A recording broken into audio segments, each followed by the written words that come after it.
Parfois la générosité la plus pure naît dans les moments les plus durs, quand nous n'avons rien à donner sauf notre cœur.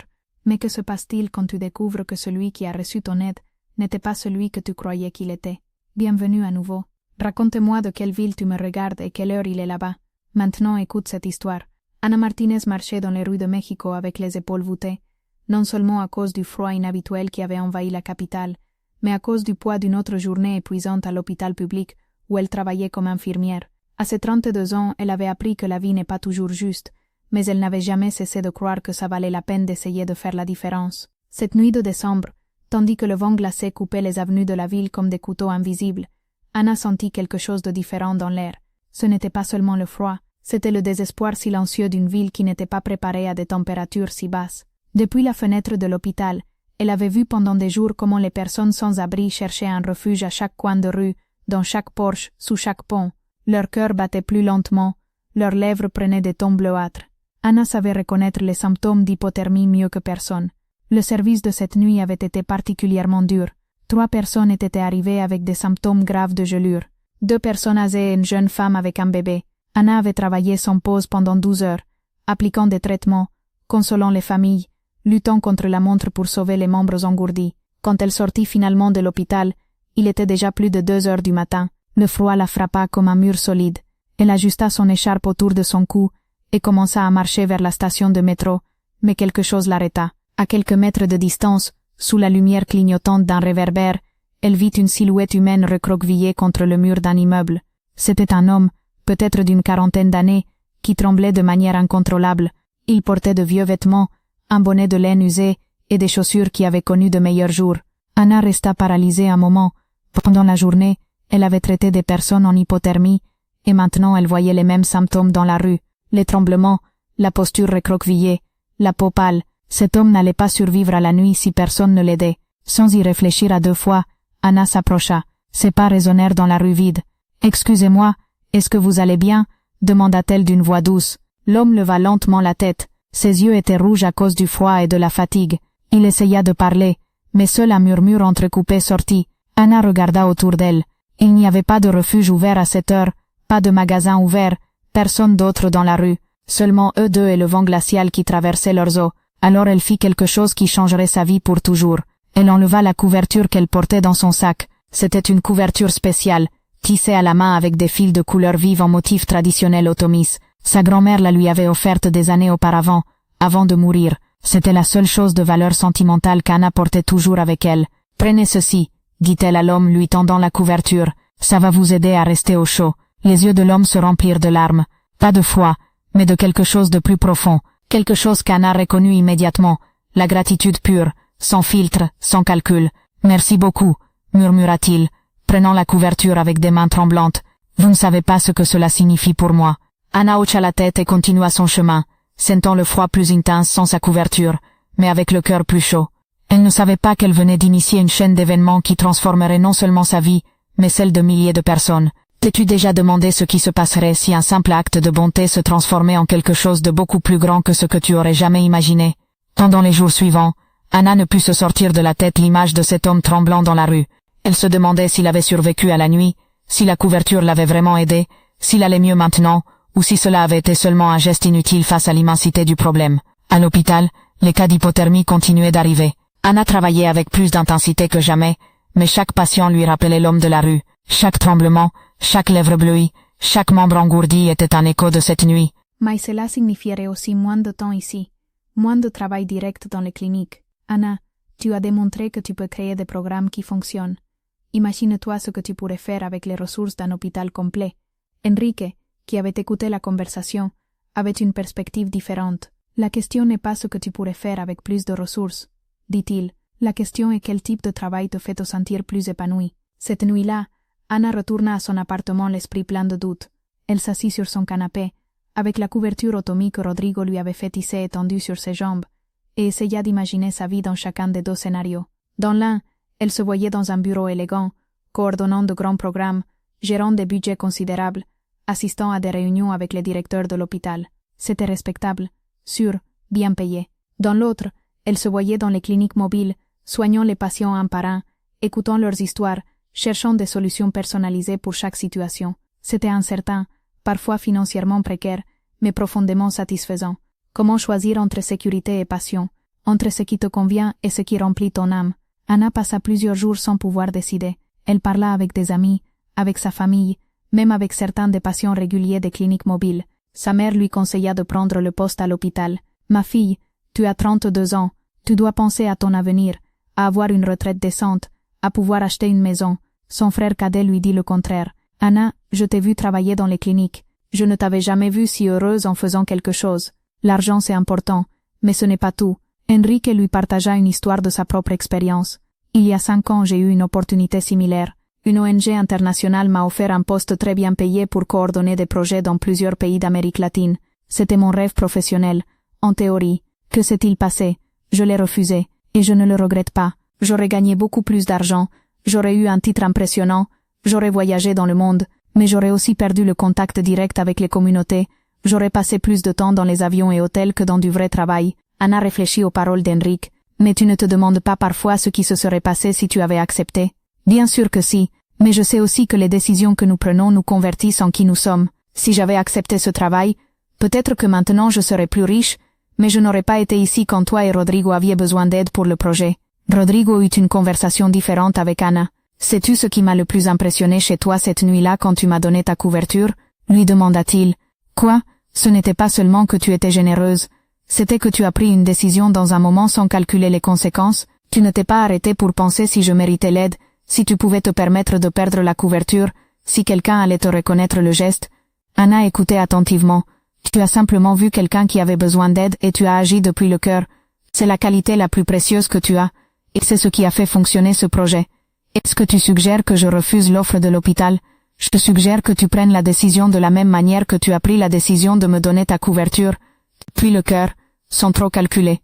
Une semaine après avoir reçu l'appel original, Anna téléphona au docteur Fuentes. Docteur, j'ai beaucoup réfléchi à votre offre. Et quelle est votre décision? Je suis très reconnaissante pour l'opportunité, mais je dois la décliner. Il y eut un silence à l'autre bout de la ligne. Êtes-vous sûre, Anna? C'est une opportunité qui pourrait ne pas se répéter. J'en suis sûre. Ma place est dans les cliniques mobiles, travaillant directement avec les patients. Je le respecte, même si je ne le comprends pas complètement. Si jamais vous changez d'avis, cette porte restera ouverte. Après avoir raccroché, Anna se sentit soulagée. Elle avait choisi l'incertitude au-dessus de la sécurité, la passion au-dessus de la commodité. Cet après-midi-là, quand elle arriva aux cliniques, elle trouva toute l'équipe réunie dans le bureau principal. Il y avait des ballons, un gâteau, et une banderole qui disait « Merci d'avoir choisi de rester avec nous ». Comment avez-vous su? Commença Anna. Rodrigo nous a raconté l'offre de l'hôpital, expliqua Enrique, et nous avons tous voté. Si tu restais, nous ferions une fête. Si tu partais, nous ferions aussi une fête, mais triste. Anna éclata de rire, sentant une chaleur dans la poitrine qu'aucun salaire n'aurait pu lui donner. Mais la vie, comme toujours, avait plus de surprises préparées. 2 mois après avoir refusé l'offre de l'hôpital, Anna reçut une invitation inattendue. La Croix-Rouge internationale organisait un congrès sur les soins médicaux communautaires en Amérique latine, et il voulait qu'Anna présente le modèle des cliniques mobiles comme étude de cas. C'est une reconnaissance incroyable, lui dit Rodrigo quand Anna lui montra l'invitation. Des professionnels de la santé de toute l'Amérique latine vont venir. Anna se sentit nerveuse et excitée à la fois. Je n'ai jamais fait une présentation si importante. Tu vas parler de quelque chose que tu connais mieux que personne au monde, l'assura Enrique. Raconte seulement l'histoire de ce que nous avons fait ici. La conférence eut lieu un mois après dans un hôtel élégant de Mexico. Anna avait soigneusement préparé sa présentation. Mais quand arriva le moment de parler devant une audience de plus de 300 personnes, elle sentit que ses mains tremblaient. Elle commença en racontant l'histoire de cette nuit d'hiver quand elle avait rencontré Rodrigo. Elle parla de la couverture Otomi, de la vidéo virale, des premières cliniques mobiles, mais surtout elle parla des personnes qu'ils avaient soignées, des histoires qu'ils avaient écoutées, des leçons qu'ils avaient apprises. Ce que nous avons découvert, dit Anna vers la fin de sa présentation, c'est que la médecine la plus efficace n'est pas celle qui a la technologie la plus avancée ou les médicaments les plus chers. C'est celle qui traite chaque personne comme un être humain complet, avec dignité, avec respect, avec du temps pour écouter. L'audience l'interrompit avec des applaudissements avant qu'elle termine. Nous avons soigné plus de 3000 personnes ces 8 derniers mois, continua Anna. Mais le nombre n'est pas l'important. L'important c'est que chacune de ces 3000 personnes a senti que quelqu'un se souciait sincèrement de son bien-être. Quand elle termina la présentation, Anna reçut une ovation debout qui dura plusieurs minutes. Après sa conférence, Plusieurs organisations s'approchèrent pour demander la possibilité de répliquer le modèle dans leur propre pays. Des universités voulaient l'inviter à donner des conférences sur la médecine communautaire. Des revues médicales voulaient publier des articles sur son travail. Anna se sentait submergée par l'attention, mais aussi profondément satisfaite de voir que le message avait résonné. Cette nuit-là, au dîner de clôture du congrès, Anna était assise à une table avec d'autres professionnels de la santé de différents pays quand s'approcha une femme âgée. « Excusez-moi, êtes-vous Anna Martinez ?» Anna acquiesça. « Je m'appelle Dr Elena Guerrero. Je suis la directrice de la santé communautaire pour l'Organisation panaméricaine de la santé. » Anna sentit que son cœur s'accélérait. L'OPS était l'une des organisations les plus importantes de santé publique des Amériques. « Votre présentation d'aujourd'hui était extraordinaire, » continua le Dr Guerrero. « J'aimerais parler avec vous de la possibilité de développer une collaboration. » Pendant les jours suivants, Anna se réunit plusieurs fois avec des représentants de l'OPS. La proposition qu'ils lui firent était ambitieuse. Développer un manuel de meilleures pratiques basé sur le modèle des cliniques mobiles, former des équipes dans d'autres pays pour implémenter des programmes similaires, et coordonner un réseau latino-américain de soins médicaux communautaires. Ce serait un poste de coordinatrice régionale, expliqua le Dr Guerrero, basé ici au Mexique, mais avec des voyages réguliers dans d'autres pays pour superviser les implémentations. Anna se sentit tentée. C'était une opportunité d'amplifier l'impact de son travail à une échelle continentale, mais cela signifiait aussi moins de temps dans les cliniques locales, moins de contact direct avec les patients. Pourrais-je continuer à travailler une partie du temps dans les cliniques mobiles ici? Demanda Anna. Ce serait difficile, admit le Dr Guerrero. Le poste requiert une dédicace complète, mais pensez à l'impact. Au lieu d'aider des milliers de personnes, vous pourriez aider des millions. Anna demanda du temps pour considérer l'offre. Cette nuit-là, elle se réunit avec Rodrigo et Enrique pour discuter la proposition. C'est l'opportunité de ta vie, dit Rodrigo immédiatement. Tu pourrais transformer les soins médicaux communautaires dans tout le continent. Enrique avait une perspective différente. Les grandes opportunités nous éloignent parfois des choses qui nous importent vraiment, dit-il. Te souviens-tu pourquoi nous avons commencé ce projet? Anna se souvenait parfaitement. Qu'avait été pour un homme tremblant de froid dans une rue de Mexico? Qu'avait été pour le besoin d'aider des personnes réelles avec des problèmes réels. Mais je me souviens aussi, ajouta Anna, que nous voulions que ce modèle s'étende, que plus de gens puissent en bénéficier. C'est vrai, dit Enrique. Mais la question est, quelle est la meilleure façon d'étendre le modèle? Depuis un bureau régional coordonnant des programmes, ou depuis ici, démontrant tous les jours que ça fonctionne? C'était une question complexe, sans réponse facile. Pendant les jours suivants, Anna visita les cliniques mobiles avec une perspective différente. Elle observait chaque interaction avec les patients, chaque moment de connexion humaine, chaque histoire individuelle. Un après-midi, pendant qu'elle soignait une femme enceinte qui était arrivée avec des signes de malnutrition, Anna se rendit compte de quelque chose d'important.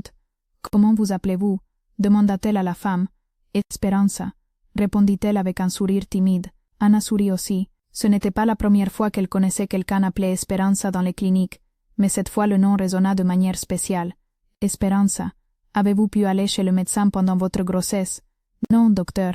Je n'ai pas d'argent pour des consultations privées, et à l'hôpital public le rendez-vous le plus proche qu'ils m'ont donné c'est dans 3 mois. » Anna examina soigneusement Esperanza. Elle était dans son 7e mois de grossesse, mais le bébé semblait être petit pour son âge gestationnel. Elle avait des signes clairs d'anémie et de malnutrition. Esperanza, je vais vous donner des vitamines prénatales et des suppléments de fer. Mais vous devez aussi améliorer votre alimentation. Avez-vous accès à des aliments nutritifs? Esperanza baissa le regard. Parfois, quand il y a du travail, quand mon mari trouve un emploi d'un jour, Anna sentit le poids familier de l'indignation et de la tristesse mélangée. Comme une femme enceinte qui n'avait pas accès à des soins médicaux adéquats ni à une alimentation suffisante parce qu'elle n'avait pas d'argent. Esperanza, je veux que vous veniez nous voir chaque semaine jusqu'à ce que votre bébé naisse. Ne vous inquiétez pas pour l'argent. Inquiétez-vous seulement de bien manger et de vous reposer. Les yeux d'Esperanza se remplirent de larmes. Vraiment, docteur? Vraiment? Après qu'Esperanza soit partie, Anna resta pensive. Si elle acceptait le poste avec l'OPS, peut-être pourrait-elle créer des systèmes pour que des milliers de femmes comme Esperanza aient un meilleur accès aux soins médicaux. Mais cela signifierait aussi qu'elle ne serait plus présente pour des cas individuels comme le sien. Est-ce que c'est plus valable d'aider une personne à la fois, face à face, cœur à cœur, ou est-ce que c'est plus valable de créer des systèmes qui peuvent aider beaucoup de personnes, même de manière plus distante? Une semaine après, Anna devait donner sa réponse à l'OPS. La nuit précédente, elle resta éveillée repassant tous les arguments pour et contre. Elle avait fait des listes d'avantages et inconvénients, elle avait consulté des amis et la famille, elle avait médité et prié, mais quand arriva le matin suivant, sa décision ne vint pas des listes ou des conseils, elle vint du même endroit d'où était venue la décision de donner sa couverture à un inconnu une nuit froide. Elle appela le docteur Guerrero. Docteur, j'ai beaucoup réfléchi à votre offre. Et quelle est votre décision, Anna? C'est un honneur que vous ayez pensé à moi pour ce poste, mais je dois décliner. Puis-je demander pourquoi? C'est une opportunité extraordinaire.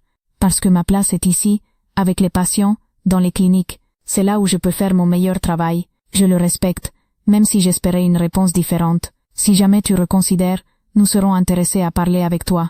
Après avoir raccroché, Anna sentit la même sensation de soulagement qu'elle avait senti quand elle avait refusé l'offre de l'hôpital. Elle avait choisi à nouveau le cœur au-dessus de la commodité. Mais cette fois il y avait quelque chose de plus, une certitude profonde qu'elle était exactement où elle devait être. 6 mois après avoir refusé l'offre de l'OPC, Anna révisait les chiffres du projet. Les cliniques mobiles avaient soigné plus de 5000 personnes. Ils avaient élargi leurs services pour inclure non seulement des soins médicaux, mais aussi des programmes d'éducation en santé, des groupes de soutien pour différentes conditions médicales, et un système de référence pour les cas compliqués. Esperanza avait donné naissance à une fille en bonne santé. Elle l'appela Anna en l'honneur du docteur qui l'avait soignée pendant la grossesse. Doña Maria, la dame diabétique, avait formé 15 personnes de plus pour soigner leur diabète et dirigeait maintenant un groupe de soutien qui se réunissait chaque semaine. Carlos, le jeune homme qui avait surmonté son addiction, avait terminé un cours de technicien en santé et travaillait maintenant officiellement comme partie de l'équipe de clinique. Mais il y avait autre chose. D'autres organisations avaient commencé à répliquer le modèle de clinique mobile dans différentes parties du Mexique et d'autres pays d'Amérique latine. Pas par un programme coordonné depuis le haut, mais parce que le modèle avait démontré son efficacité et s'était étendu de manière organique. Sais-tu ce qui est le plus incroyable? Dit Anna à Rodrigo un après-midi, pendant qu'il révisait des rapports d'organisation qui avaient adopté des versions du modèle de clinique mobile. Quoi? Que l'impact se multiplie sans que nous ayons à le contrôler. Chaque organisation adapte le modèle à son contexte local, mais maintient les principes de base. Écouter, respecter, traiter chaque personne avec dignité. Rodrigo sourit. C'est comme la couverture Otomi. Les motifs se transmettent d'une tisseuse à une autre, d'une génération à une autre, mais chaque couverture est unique. Anna sentit une connexion profonde avec cette analogie. Exactement. Nous n'avons pas besoin de contrôler comment le modèle s'étend. Nous devons seulement continuer à démontrer qu'il fonctionne. Un vendredi après-midi, pendant qu'Anna terminait de soigner les derniers patients de la semaine, Enrique s'approcha avec une enveloppe dans les mains. « Anna, ceci est arrivé pour toi. » C'était une lettre manuscrite. Anna l'ouvrit et commença à lire. « Cher docteur Anna, je m'appelle Patricia Morales. Je suis étudiante en médecine à l'université de Guadalajara. J'ai vu votre présentation au congrès de la Croix-Rouge internationale. Je l'ai trouvée sur YouTube, et cela a changé ma perspective sur ce que je veux faire de ma carrière. Je suis dans ma dernière année d'études, et je dois choisir une spécialité. Tous mes professeurs me recommandent de choisir quelque chose qui peut générer de bons revenus. Cardiologie, dermatologie, chirurgie plastique. Mais après avoir vu votre présentation, je me suis rendu compte que ce que je veux vraiment faire c'est de la médecine communautaire. Je veux travailler avec des populations vulnérables, comme vous. Serait-il possible que vous me permettiez de faire une rotation d'1 mois dans vos cliniques mobiles? Je peux couvrir mes frais de transport et d'hébergement. Je veux seulement apprendre de votre expérience. Anna sentit une émotion profonde en lisant la lettre. Regarde ceci, dit-elle à Enrique, lui passant la lettre. Enrique la lut et sourit. C'est la 4e lettre similaire que nous recevons ce mois. Vraiment? Oui. Étudiants en médecine, infirmières, travailleurs sociaux. Beaucoup veulent venir apprendre le modèle. Anna se rendit compte qu'ils créaient quelque chose qui allait au-delà des cliniques mobiles. Ils inspiraient une nouvelle génération de professionnels de la santé à travailler différemment. Que penses-tu si nous développons un programme formel de stage? Suggéra Anna. Ça me semble excellent. Nous pourrions recevoir des étudiants et jeunes professionnels, leur enseigner le modèle, puis les renvoyer dans leur lieu d'origine pour implémenter des versions locales. Pendant les mois suivants, Anna et son équipe développèrent un programme de formation de 6 semaines pour les professionnels de la santé intéressés par la médecine communautaire.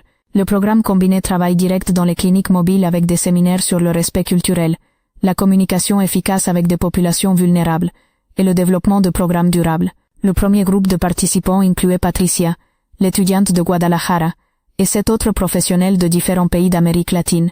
Anna fut surprise de voir combien elle aimait enseigner. Chaque question des étudiants l'obligeait à articuler des principes qu'elle avait appris intuitivement. Chaque discussion l'aidait à mieux comprendre son propre travail. Mais ce qui l'excitait le plus était de voir comment chaque participant adaptait les leçons à son propre contexte. Patricia, par exemple, était spécialement intéressée à travailler avec des communautés rurales qui parlaient des langues indigènes. Au Jalisco, il y a beaucoup de communautés huicoles qui n'ont pas accès à des services de santé culturellement appropriés, expliqua-t-elle à Anna. Je veux développer un programme qui combine médecine traditionnelle avec médecine occidentale. Miguel, un infirmier de Colombie, voulait travailler avec des populations déplacées par le conflit armé. Dans mon pays, Il y a des millions de personnes qui ont perdu leur foyer à cause de la violence, expliqua-t-il. Elles ont besoin non seulement de soins médicaux, mais aussi de soutien psychologique et social. Sofía, une docteur du Pérou, était intéressée à travailler avec des communautés de l'Amazonie. Les distances dans la jungle renden impossible le modèle traditionnel de cliniques fixes, réfléchissait-elle. Mais les cliniques mobiles fluviales pourraient très bien fonctionner. À la fin du premier programme de formation, Anna organisa une cérémonie de remise de diplômes simple. Chaque participant présenta son plan pour implémenter un programme de médecine communautaire dans son lieu d'origine. Anna fut profondément émue d'écouter chaque présentation. Ce qui avait commencé comme un geste spontané de compassion une nuit froide s'était converti en un réseau de professionnels engagés à changer la façon dont se pratique la médecine en Amérique latine. 2 ans après cette première nuit d'hiver, Anna préparait sa présentation pour le second congrès international sur la médecine communautaire. Cette fois, elle ne serait pas la seule à présenter sur le modèle des cliniques mobiles. Patricia présenterait sur son travail avec les communautés Wickéol. Miguel parlerait de soins aux populations déplacées. Sofía partagerait son expérience avec les cliniques fluviales en Amazonie. La nuit avant le congrès, Anna se retrouva avec Rodrigo et Enrique dans le bureau principal du projet. « Vous êtes-vous jamais imaginé que nous arriverions jusqu'ici » demanda Anna. « Honnêtement non » admit Rodrigo. « Quand j'ai téléchargé cette vidéo il y a 2 ans, je voulais seulement que les gens voient un exemple de vraie générosité. Je n'ai pas pensé que ça se transformerait en tout ceci. » Enrique sourit. « Moi je savais que quelque chose de spécial se passait quand j'ai vu comment Anna traitait les patients dans les premières cliniques mobiles, mais je n'imaginais pas non plus que ça s'étendrait si loin. » Anna réfléchit sur le voyage qu'ils avaient fait ensemble. « Savez-vous ce qui me surprend le plus ?»« Quoi ?» demandèrent Rodrigo et Enrique à l'unisson. « Qu'à chaque étape du chemin, chaque décision importante, j'ai dû choisir entre ce qui semblait convenable et ce que je sentais correct. Et chaque fois que j'ai choisi ce que je sentais correct, même si ça semblait risqué, les portes se sont ouvertes de façon que je n'aurais jamais imaginé. » Rodrigo acquiesça pensif. C'est comme si l'univers récompensait l'authenticité. Ou comme si l'authenticité était la seule façon réelle de créer quelque chose de durable, ajouta Enrique. As-tu remarqué comment les décisions prises depuis le cœur, même si elles semblent risquées au début, nous mènent souvent par des chemins que nous n'aurions jamais imaginés, mais qui s'avèrent être exactement où nous avions besoin d'être. Le congrès fut un succès retentissant. Anna se sentit fière non seulement de sa propre présentation, mais de voir Patricia, Miguel, Sofía et des dizaines d'autres professionnels présenter des variations du modèle de médecine communautaire adapté à leurs contextes locaux. Pendant le cocktail de clôture, s'approcha d'Anna une jeune femme qu'elle ne reconnut pas. « Excusez-moi, êtes-vous Anna Martinez ?»« Oui. En quoi puis-je vous aider ? Je m'appelle Claudia Herrear. Je suis la fille de Rodrigo Herrear. » Anna fut surprise. Rodrigo ne lui avait jamais parlé d'avoir des enfants. « Très heureuse de vous rencontrer, Claudia. Votre père est-il ici ? » « Oui. Il traîne quelque part dans la réception, » dit Claudia avec un sourire. « Mais je voulais vous parler seule. » Anna sentit de la curiosité. « Oui. De quoi vouliez-vous parler ? Je voulais vous remercier pour ce que vous avez fait pour mon père. » Anna se sentit confuse. « Qu'ai-je fait pour lui ? Vous l'avez changé. » Complètement. Claudia fit une pause, cherchant les mots corrects. « Mon père et moi avons été distancés pendant de nombreuses années. Il était si concentré sur faire de l'argent, sur construire son empire entrepreneurial, qu'il a perdu de vue ce qui importe vraiment. » Anna écoutait attentivement. « Quand j'étais adolescente, j'ai essayé de parler avec lui d'inégalité sociale, de responsabilité environnementale, d'utiliser sa richesse pour aider les autres. Mais il me disait toujours que j'étais une idéaliste naïve, que le monde réel ne fonctionnait pas ainsi. » Claudia sourit avec tristesse. « Finalement j'ai arrêté d'essayer. J'ai arrêté de lui parler. J'ai déménagé dans un autre pays pour étudier, et j'ai essentiellement coupé la communication avec lui. »« Et qu'est-ce qui a changé ?» demanda Anna gentiment. « Il y a un an, il m'a appelé. Il m'a raconté le projet des cliniques mobiles, tout ce qu'ils avaient fait. Au début j'ai pensé que c'était une autre de ces stratégies de relations publiques. » Anna se sentit un peu mal à l'aise, se rappelant ses propres doutes initiaux sur les motivations de Rodrigo. Mais ensuite il m'a envoyé des vidéos des cliniques, des articles sur le projet, des témoignages de patients. Et pour la première fois de ma vie, j'ai vu mon père parler de quelque chose qui n'avait rien à voir avec gagner de l'argent. Anna sentit une chaleur profonde dans la poitrine. « Je suis revenue au Mexique il y a 6 mois, » continua Claudia. « Et mon père est une personne différente. Il continue à gérer ses entreprises, mais maintenant il les utilise comme outils pour générer des ressources pour des projets sociaux. Il parle de personnes réelles, de problèmes réels, de solutions réelles. » Anna ne savait pas quoi dire. « Mais le plus important, » ajouta Claudia, « c'est que maintenant je peux avoir de vraies conversations avec lui.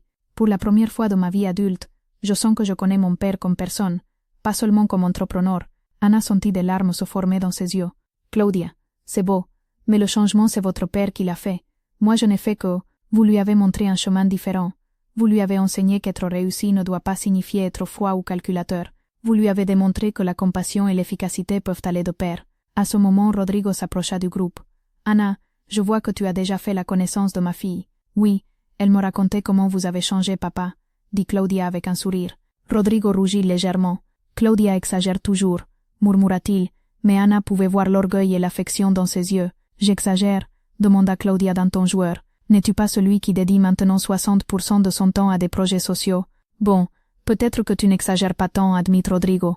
Anna observa l'interaction entre père et fille et se sentit profondément émue. Non seulement ils avaient créé un programme réussi de soins médicaux communautaires, ils avaient aidé à réparer une relation familiale qui avait été brisée pendant des années. Cette nuit-là, de retour dans son appartement, Anna s'assit sur son canapé avec la couverture automie sur ses jambes et réfléchit à tout ce qui s'était passé ces 2 dernières années. Cela avait commencé par un simple geste de compassion, une couverture partagée avec un inconnu une nuit froide, et cela s'était transformé en quelque chose qu'elle n'aurait jamais imaginé possible. Des milliers de personnes avaient reçu des soins médicaux auxquels elles n'auraient pas pu accéder autrement. Des dizaines de professionnels de la santé avaient appris de nouvelles façons de pratiquer la médecine communautaire. Des familles s'étaient réconciliées. Des communautés s'étaient renforcées. Mais peut-être le plus important était quelque chose de plus subtil. Ils avaient démontré qu'il était possible de créer des programmes sociaux efficaces basés sur le respect, la dignité et la compassion sincère. Anna se rendit compte que sa grand-mère avait raison sur les motifs automie. Chaque couverture portait les histoires de toutes les femmes qui avaient tissé avant, et chaque geste de bonté portait les histoires de tous les actes de compassion qui étaient venus avant, tout en inspirant de nouveaux actes de bonté qui viendraient après. 6 mois après, Anna reçut un appel qu'elle n'attendait pas. Anna, c'est Esperanza. Anna prit un moment pour situer la voix. Esperanza? L'Esperanza que j'ai soignée quand elle était enceinte? Oui, docteur. Et la petite Anna va parfaitement bien. Elle a 10 mois et est très en santé. Anna sourit. Ça me fait très plaisir de savoir ça. Comment allez-vous? Très bien, docteur. Et je vous appelle parce que je veux vous proposer quelque chose. Anna sentit de la curiosité. Oui? Qu'avez-vous en tête? J'ai beaucoup réfléchi à comment les cliniques mobiles m'ont aidé quand j'en avais le plus besoin, et je veux rendre cette aide. Comment? J'ai terminé un cours de promotrice de santé communautaire, et j'aimerais travailler avec vous, aider d'autres femmes enceintes qui sont dans la situation où j'étais. Anna se sentit profondément émue. Esperanza, c'est merveilleux. Bien sûr que nous serions enchantés que vous rejoigniez l'équipe. Il y a autre chose, docteur. Quoi? Je connais beaucoup de femmes dans mon quartier qui pourraient bénéficier des cliniques mobiles mais qui n'osent pas y aller parce qu'elles ont honte ou peur. Et que proposez-vous? Je pourrais être comme un pont entre vous et elles. Je pourrais les visiter chez elles, leur expliquer les services, les accompagner aux cliniques la première fois. Anna se rendit compte qu'Esperanza décrivait exactement le type d'expansion du programme qu'ils avaient considéré. Des travailleurs communautaires qui pourraient se connecter avec des populations qui n'arrivaient pas seules aux cliniques mobiles. Esperanza, je crois que vous avez une excellente idée. Quand pouvez-vous commencer? Pendant les mois suivants, Esperanza devint l'une des collaboratrices les plus précieuses du projet. Son expérience personnelle comme bénéficiaire des cliniques lui donnait une crédibilité unique pour parler avec d'autres femmes en situation vulnérable. Mais il y avait autre chose. Esperanza comprenait les dynamiques culturelles, les préoccupations spécifiques, les barrières émotionnelles qui empêchaient certaines personnes de chercher une aide médicale. Docteur Anna, lui dit Esperanza un jour, il y a une dame dans l'immeuble où je vis qui est très malade, mais ne veut pas aller chez le médecin parce qu'elle dit que les docteurs vont la gronder d'avoir attendu si longtemps. Que lui avez-vous dit? Je lui ai raconté mon histoire. Je lui ai dit comment vous m'aviez traité quand je suis arrivée apeurée et honteuse. Je lui ai expliqué que dans les cliniques mobiles on ne gronde personne, on aide seulement. Et que s'est-il passé? Et elle a accepté que je l'accompagne à la clinique la semaine prochaine. Anna sourit. Esperanza faisait exactement le type de travail dont ils avaient besoin, construire des ponts de confiance entre les cliniques et les communautés. Un an après, le programme de promoteurs communautaires s'était élargi pour inclure 12 personnes, toutes d'anciennes bénéficiaires des cliniques mobiles qui avaient décidé de rendre l'aide reçue. Le modèle était simple mais puissant. Des personnes qui avaient vécu des situations de vulnérabilité et avaient reçu des soins dignes et efficaces dans les cliniques devenaient ambassadeurs du programme dans leur communauté. C'est comme un réseau de confiance, expliqua Anna lors d'une présentation dans une université locale. Quand quelqu'un qui a vécu ton expérience te dit qu'un service est bon et qu'il va te traiter avec respect, c'est beaucoup plus crédible que n'importe quelle campagne publicitaire. Un après-midi, Anna révisait les rapports annuels du projet quand elle se rendit compte d'un chiffre surprenant. « Rodrigo, viens voir ceci », lui cria-t-elle depuis son bureau. Rodrigo s'approcha. « Qu'as-tu trouvé? Nous avons soigné 10 000 personnes l'année dernière. » Rodrigo regarda les chiffres avec surprise. « 10 000, c'est incroyable. Mais regarde cet autre chiffre, ajouta Anna. 95% de nos patients disent qu'ils recommanderaient les cliniques à des proches et amis. C'est encore plus incroyable. Anna se renversa dans sa chaise, réfléchissant à ce que signifiaient ces chiffres. Sais-tu ce qui me semble le plus impressionnant? Quoi? Ce n'est pas seulement que nous ayons soigné 10 000 personnes, c'est que chacune de ces 10 000 personnes a senti que nous l'avons traité comme individu, pas comme numéro. Rodrigo acquiesça. Te souviens-tu de ce que tu as dit dans ta première présentation? Que la médecine la plus efficace est celle qui traite chaque personne comme un être humain complet. Oui, je m'en souviens. Je crois que ces chiffres démontrent que tu avais raison. Cette nuit-là, Anna retourna à son appartement en ressentant une satisfaction profonde. Non seulement ils avaient réussi à créer un programme réussi et durable, ils avaient démontré qu'il était possible d'offrir des soins médicaux de qualité en maintenant les valeurs de respect, dignité et compassion qui avaient été importantes depuis le début. Mais il y avait quelque chose d'autre qui l'excitait. Elle avait commencé à recevoir des lettres et courriels d'autres pays où des organisations avaient implémenté des versions du modèle des cliniques mobiles. Une docteure d'Équateur écrivit: « Nous avons adapté votre modèle pour travailler avec des communautés indigènes dans les Andes. Les résultats ont été extraordinaires. » Un infirmier du Guatemala rapporta: « Nous utilisons le modèle de promoteur communautaire dans des quartiers marginaux de Guatemala City. La réponse de la communauté a dépassé toutes nos attentes. » Une travailleuse sociale du Salvador partagea: « Votre présentation sur la médecine communautaire a complètement changé la façon dont notre centre de santé travaille avec les populations vulnérables. » Anna se rendit compte que l'impact du projet se multipliait de façon qu'elle n'aurait jamais imaginée. Pas à travers un programme institutionnel massif, mais de manière organique, à travers des professionnels individuels qui avaient décidé d'adopter une approche différente dans leur travail. As-tu déjà été témoin de comment une idée simple mais puissante s'étend naturellement, inspirant d'autres à créer leur propre version adaptée à leur contexte? 3 ans après cette première nuit d'hiver, Anna se préparait pour une célébration spéciale. Les cliniques mobiles organisaient un événement pour commémorer le 3e anniversaire du projet. Mais cela n'allait pas être une célébration traditionnelle. Au lieu d'un événement formel avec des discours et reconnaissances, ils avaient décidé d'organiser une foire de santé communautaire dans le parc central de la ville. L'idée était venue des promoteurs communautaires eux-mêmes. Docteur Anna avait suggéré Esperanza lors d'une réunion de planification. Au lieu de célébrer seulement entre nous, pourquoi ne ferions-nous pas une célébration qui serve aussi à ce que plus de gens connaissent les cliniques? Qu'avez-vous en tête? Avait demandé Anna. Une foire où les gens peuvent venir, connaître les services, faire des contrôles de base, mais aussi où nous célébrons toutes les belles histoires qui se sont passées ces 3 années. L'idée avait plu à tous. Enrique suggéra d'inclure de la musique et nourriture traditionnelle de différentes régions. Rodrigo proposa d'inviter des organisations d'autres pays qui avaient adapté le modèle. Anna décida de créer une exposition de photographie qui raconte l'histoire du projet à travers des images. Le jour de la foire, l'aube fut ensoleillée et chaude. Anna arriva tôt au parc pour aider avec l'installation et fut surprise de voir combien de gens travaillaient déjà aux préparatifs. Il y avait des membres de l'équipe médicale montant des stations pour des contrôles de tension artérielle et glucose. Les promoteurs communautaires organisaient des tables avec informations sur différents services. Des volontaires qui avaient connu les cliniques comme patients aidaient avec la décoration.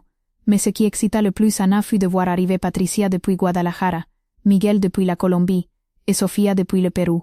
Ils avaient voyagé spécialement pour participer à la célébration. Nous n'allions pas rater ça, dit Patricia à Anna quand elles se rencontrèrent. Ce projet a changé nos vies. C'était important d'être ici. Pendant la journée, des milliers de personnes visitèrent la foire.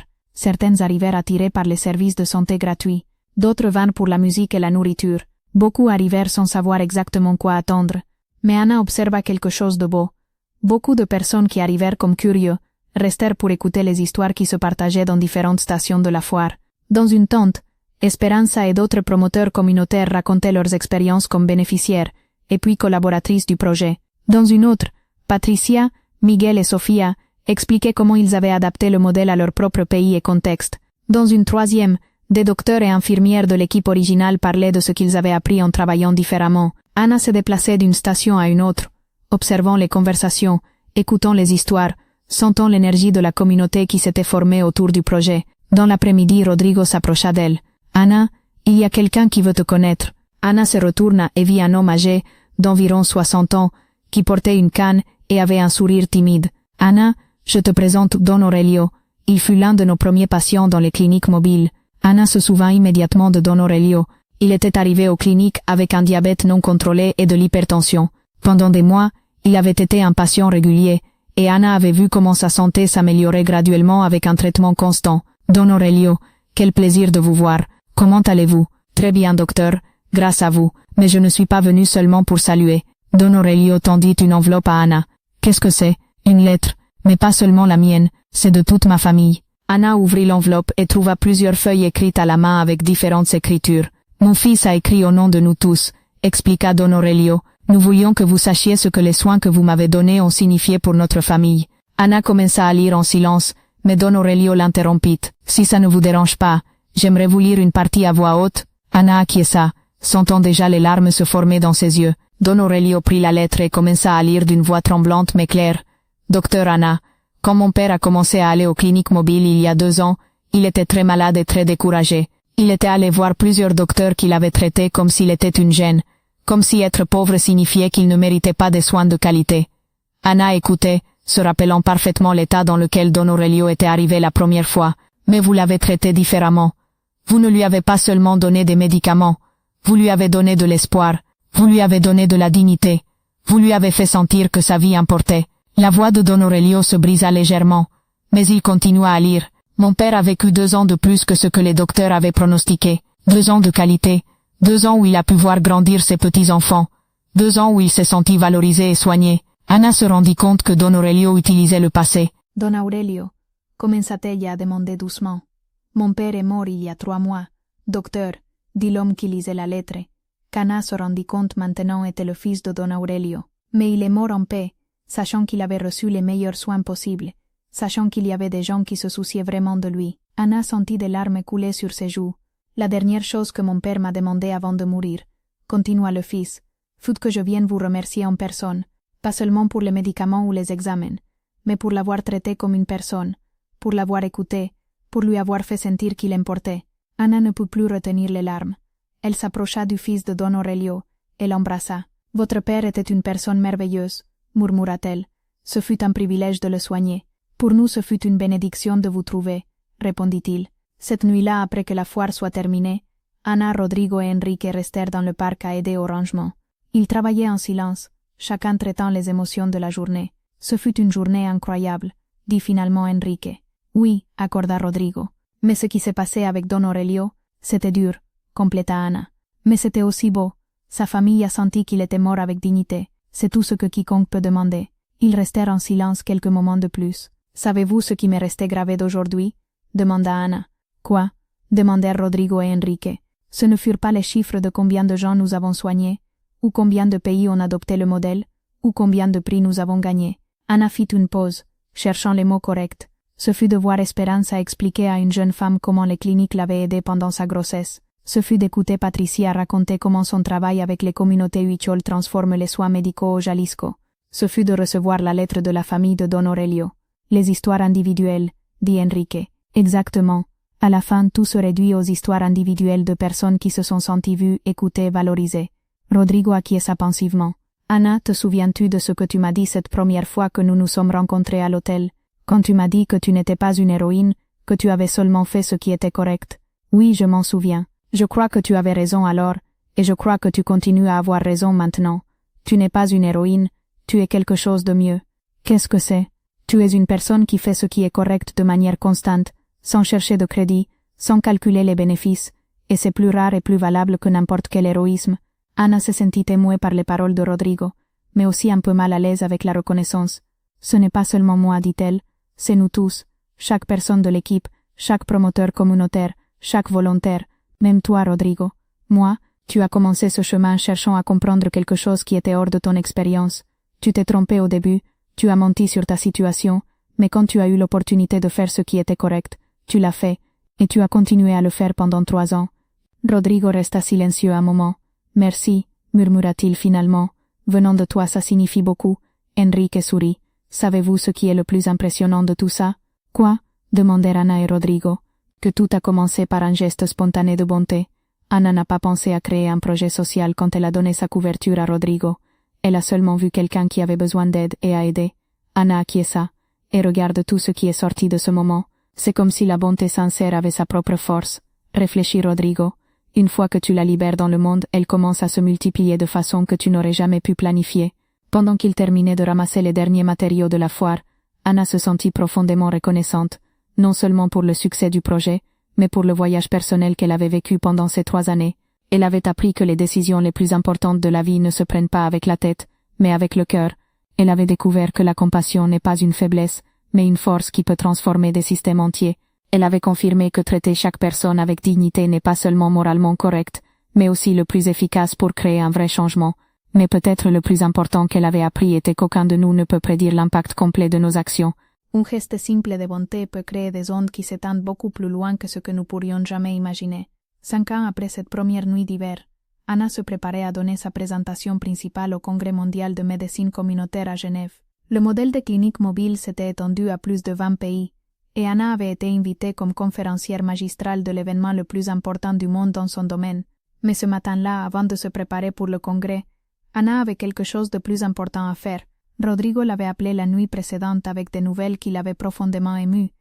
Ils se rencontrèrent dans un café près du Centre médical national, le même hôpital où Anna avait travaillé comme infirmière des années auparavant. « Anna, il y a quelque chose que je veux te montrer », lui dit Rodrigo quand il arriva. Il lui passa une tablette avec un article d'un journal suisse. « Hôpital universitaire de Genève implémente un modèle mexicain de clinique mobile », lut Anna à voix haute. Elle continua à lire l'article, qui décrivait comment l'hôpital le plus important de Suisse avait décidé d'adopter le modèle développé au Mexique pour soigner des populations de réfugiés et immigrants. « Anna, dit Rodrigo, ta présentation de demain n'est pas seulement sur notre projet, c'est sur un modèle qui change la médecine communautaire au niveau global. » Anna se sentit submergée par l'ampleur de ce que Rodrigo lui montrait. « Te rends-tu compte à quel point c'est incroyable ?» Continua Rodrigo. « Il y a 5 ans, tu as donné ta couverture à un inconnu dans une rue de Mexico. Demain tu vas parler devant des docteurs du monde entier d'un modèle de soins médicaux qui a commencé par ce geste. » Anna regarda l'article à nouveau, lisant comment des docteurs suisses apprenaient d'un modèle développé par une infirmière mexicaine pour soigner les plus vulnérables. « C'est surréaliste, murmura-t-elle. « C'est de la justice, corrigea Rodrigo. Pendant des siècles, les pays riches ont dicté comment se doit pratiquer la médecine dans les pays pauvres.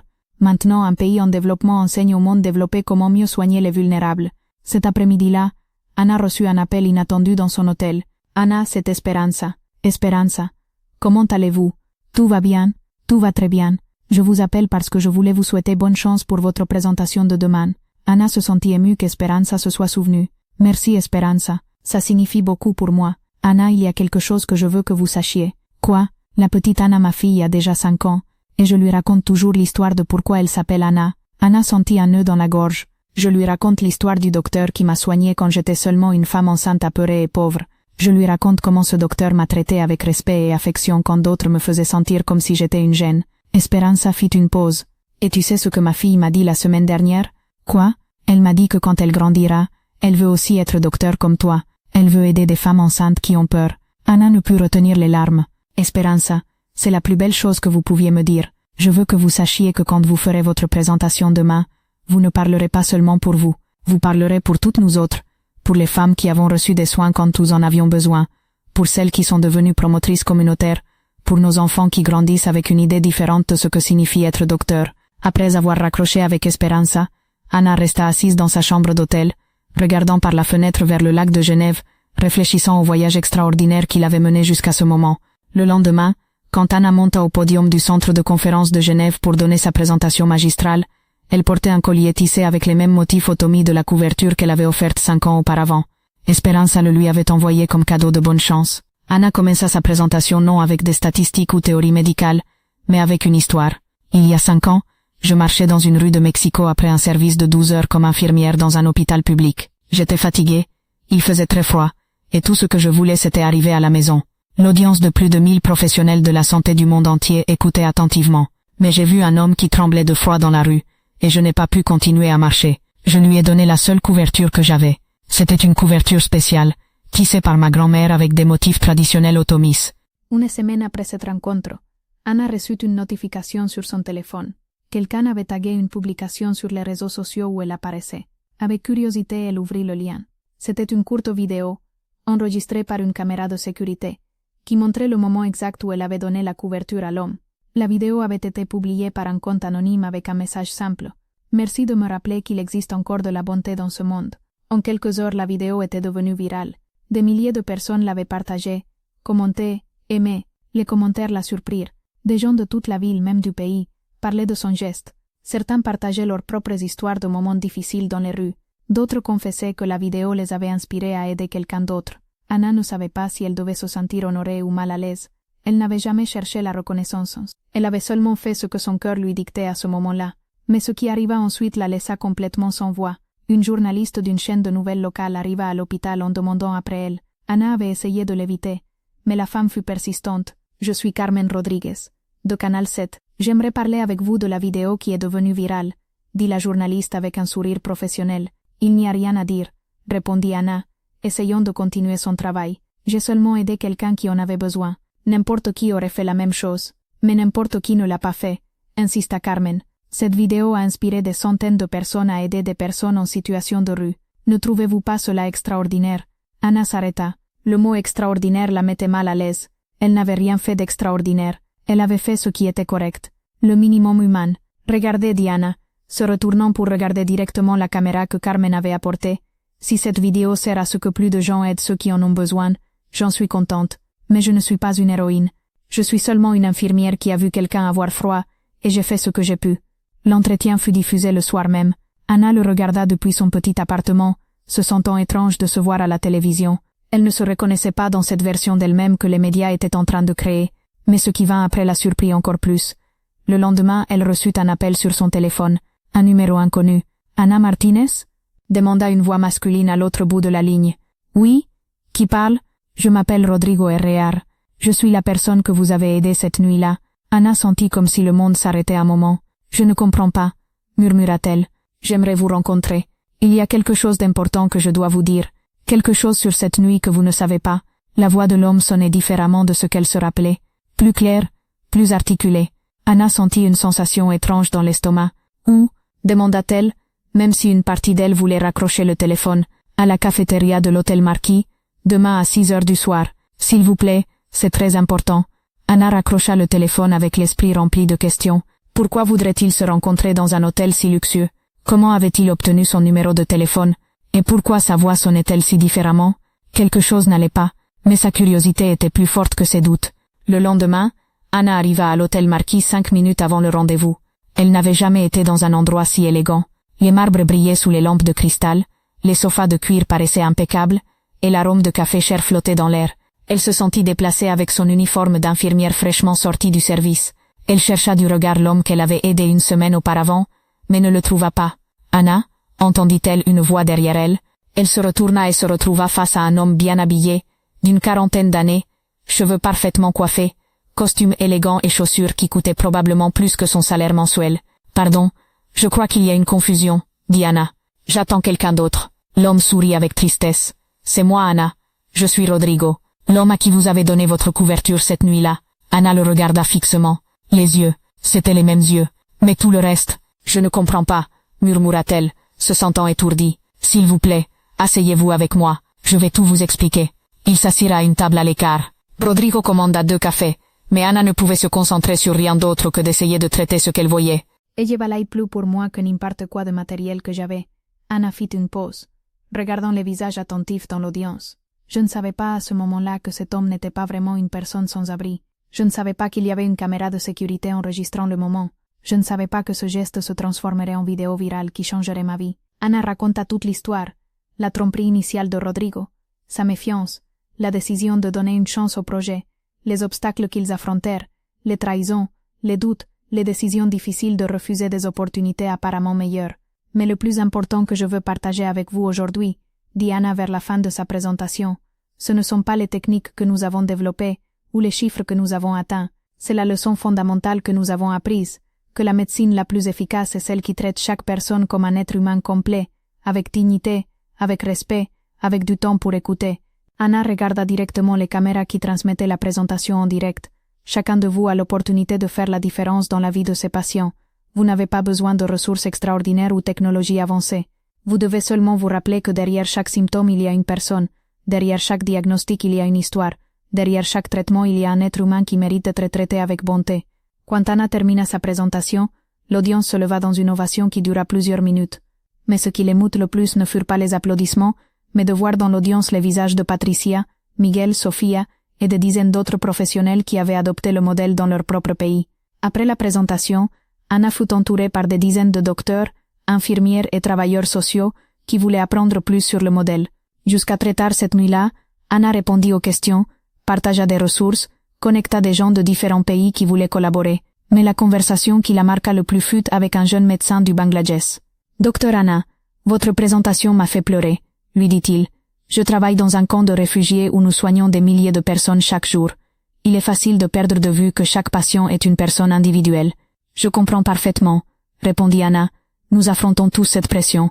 Mais votre histoire m'a rappelé pourquoi j'ai décidé d'étudier la médecine. Je veux vous demander, comment maintenir cette perspective humanisée quand je vois 150 patients par jour? Anna réfléchit un moment.